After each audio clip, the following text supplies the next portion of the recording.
The Mark and Ismini Fitch Laboratory was established in 1974, and its aim was to promote and apply scientific methods to the study of the human past, primarily in Greece and its wider region.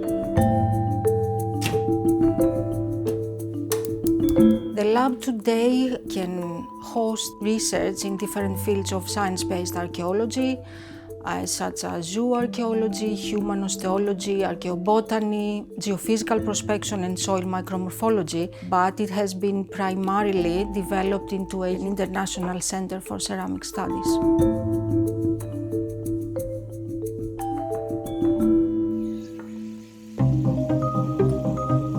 We start with simple questions like where did the potter collect their clays from, or how a specific pot was made, what kind of forming techniques were used, and then is this pot that is found, let's say, in the Athenian Agora locally made here or imported from somewhere else?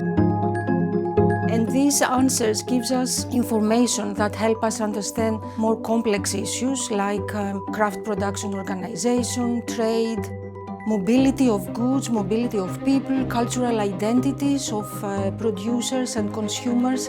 And then these, in turn, they help us understand wider transformations, socio-political, historical, at local, regional and global levels. One of the most amazing results we've had so far was by a recent project that was associated with a study of ceramics from a site that is very far from the Aegean in Cornwall, the windswept site of Tintagel, the mythical castle of King Arthur.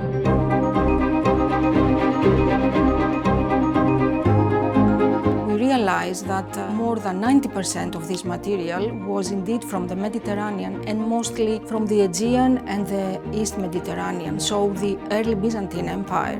Was it just trade connections and new lifestyles introduced in Britain, or we have colonizers or migrants from the East Mediterranean to Britain?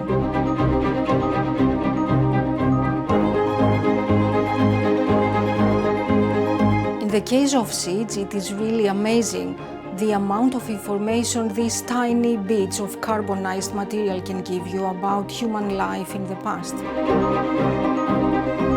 The study of thousands of fragments of animal bones, it's a very laborious but very rewarding process because it gives us information about food, about agricultural activities, but also about sacred life.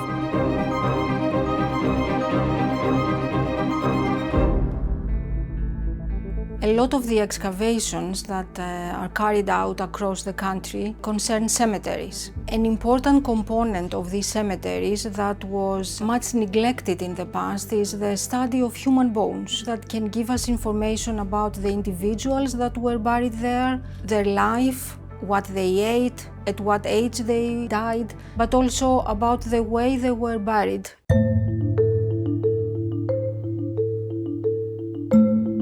The Fitch Laboratories research is primarily interdisciplinary and collaborative. And over the years, through hundreds of archaeological projects, a very wide and dense network of collaborations has been developed with institutions mainly in Greece and in the UK, but also institutions across Europe, North America, the Middle East, and further beyond it occasionally.